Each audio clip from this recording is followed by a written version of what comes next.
लाहौर से हमारे तहसील रिपोर्टर बाबा अकबर अली की रिपोर्ट के मुताबिक मांगा यूथ वेलफेयर फाउंडेशन दिन रात फलाही कामों में मसरूफ़ है और नौजवान मजीद यूथ वेलफेयर फाउंडेशन में शमूलियत इख्तियार कर रहे हैं।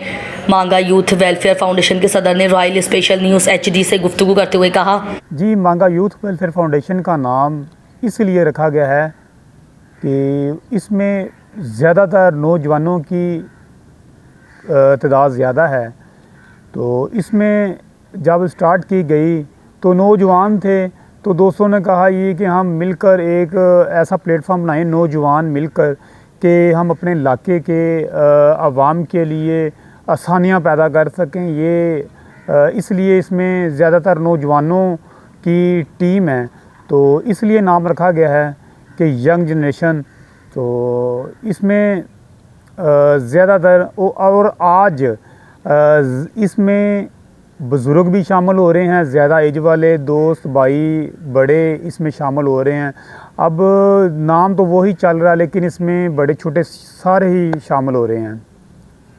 यूथ वेलफेयर फाउंडेशन का मकसद ये है कि खिदमत खलक की जाए, जो हकदार हैं उनका, और यतीम जैसे पीछे हमने फलाही वर्क किया, सैलाब इधर मांगा की तरफ आया है थाड़ में, तो उधर मांगा यूथ की पूरी टीम ने रेस्क्यू किया, राशन दिया, उसमें मेडिकल फ्री कैंप वगैरह लगाए गए।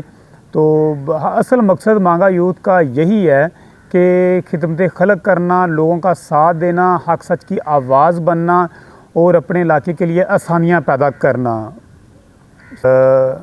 दूसरी बात यह है कि आपका सवाल ठीक है कि मांगा यूथ सियासी है या गैर सियासी है।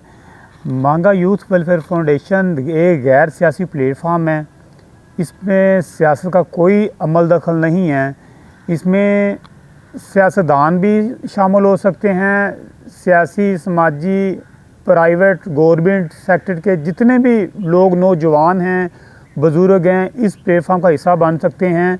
ये बेसिकली खिदमत खलक के लिए प्लेटफार्म बनाया गया है। इसका मकसद ये नहीं कि इसमें सिर्फ ये कुछ ये सियासी प्लेटफार्म नहीं है। आपका सवाल है कि ये सियासी है ये गैर सियासी प्लेटफार्म है, ये खिदमत खलक के लिए बनाया गया है।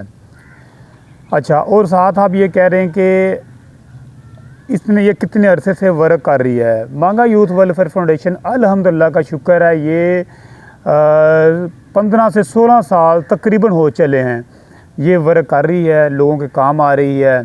और आज तक अल्लाह का शुक्र है, कुछ मेरे आने से पहले भी जो दोस्त किसी की डेथ हो गई है उन्होंने वर्क किया, उनके बाद मैं वर्क कर रहा हूँ। कुछ दोस्त चले गए, कुछ आ गए हैं, ऐसे ये निज़ाम तंजीमों का चलता है। अल्हम्दुलिल्लाह का शुक्र है। और मांगा यूथ वेलफेयर फाउंडेशन आज भी ज़िंदा है, इसमें मुखलस दोस्त शामिल है, तो आज भी इसका नाम ज़िंदा है। तो इंशाल्लाह हमेशा ज़िंदा रहेगा। पाकिस्तान ज़िंदा।